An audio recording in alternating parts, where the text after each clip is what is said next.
စပင်ဆိုင်မှာဈေးအများကြီးပေးပြီးတော့မှဆိုရတဲ့ကိုယ့်ရဲ့စပင်ရောင်ကခေါင်းချောက်တိုင်းကျွတ်ထွက်နေတာကဘာဖြစ်လို့လဲစိုးပေးတာမတော်လို့လားဆေးမကောင်းလို့လားတကယ်တော့ဘယ်ဆိုင်မှာဘယ်လောက်ကောင်းတဲ့ဆေးပဲသုံးကိုကစပင်ရောင်ကိုမထိန်သေးဘူးဆိုလို့ရှိရင်တော့အရောင်ကကျွတ်ထွက်နေမှာပဲအဲ့တော့ဘယ်လိုလုပ်မလဲနံပါတ်1ခေါင်းချောက်တာကိုလျှော့ပါခေါင်းချော်တာများလေကိုယ့်ရဲ့အစမ်းသားအပေါ်ရန်လွှာပွင့်ပြီးတော့စိုးသေးတွေလွှဲတွေကိုလွှတ်ထွက်လေပါပဲအဲ့တော့တစ်ပတ်ကို2ချိန်3ချိန်လောက်ပဲခေါင်းလျှော်တင်ပါတယ်မနေလို့ရှိရင်ကြားရက်မှာ dry shampoo ကိုသုံးလို့ရပါတယ်နံပါတ်2ရေဘူးလုံးဝမသုံးပါနဲ့ရေဘူးသုံးတာကလည်းစမ်းသားရဲ့အပေါ်ရန်လွှာကိုပွင့်စေတာပဲမလို့အရောင်တွေလွတ်နေစေမှာပါအဲ့တော့ခေါင်းလျှော်လို့ရှိရင်ရေပဲသုံးပါအဲ့တဲ့ရာသီမှာကိုကရေနွေးလေးကိုသုံးချင်တယ်ဆိုလို့ရှိရင်တော့မှနောက်ဆုံးမှာရေလေးပဲပြန်ပြီးတော့လျှော်ပေးတင်ပါတယ်နံပါတ်3ကာလာဆေးပြောတဲ့တပည့်သုံးပါစာပိတ်ပါတဲ့ခေါင်းလျှော်ရည်ကစပင်ရောင်ကိုအများဆုံးဖယ်ရှားပြစ်တာမို့လို့စာပိတ်မပါတဲ့ခေါင်းလျှော်ရည်တွေပဲသုံးပါတက်ရင်လို့ရှိရင်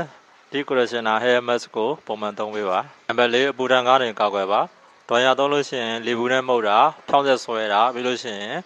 အပူချောင်းနဲ့ကောက်တာအဲ့ဒါတွေကိုရှောင်ကျင်ပါတကယ်လို့မဖြစ်မနေလုံးမယ်ဆိုလို့ရှိရင်တော့ကိုကအ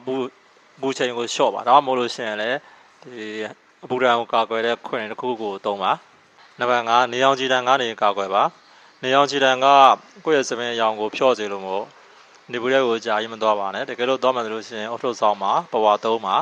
ဒါမှမဟုတ်လို့ရှိရင်လည်း UV filtering spray တစ်ခုကိုသုံးပါအဲဆိုတော့ဒီ5မျိုးလုံးကိုမလုံးနိုင်လို့ရှိရင်တော့မှကိုလုံးနိုင်တာလေးတွေကိုလုံးနိုင်တာလောက်လုပ်ပေးမယ်ဆိုတော့ရှိရင်ကိုယ့်ရဲ့စပင်အရောင်ကငကိုထက်ပို့ပြီးတော့ကြာရှည်ခံပြီးတော့ပို့ပြီးတော့လှနေမှသိချပါပဲ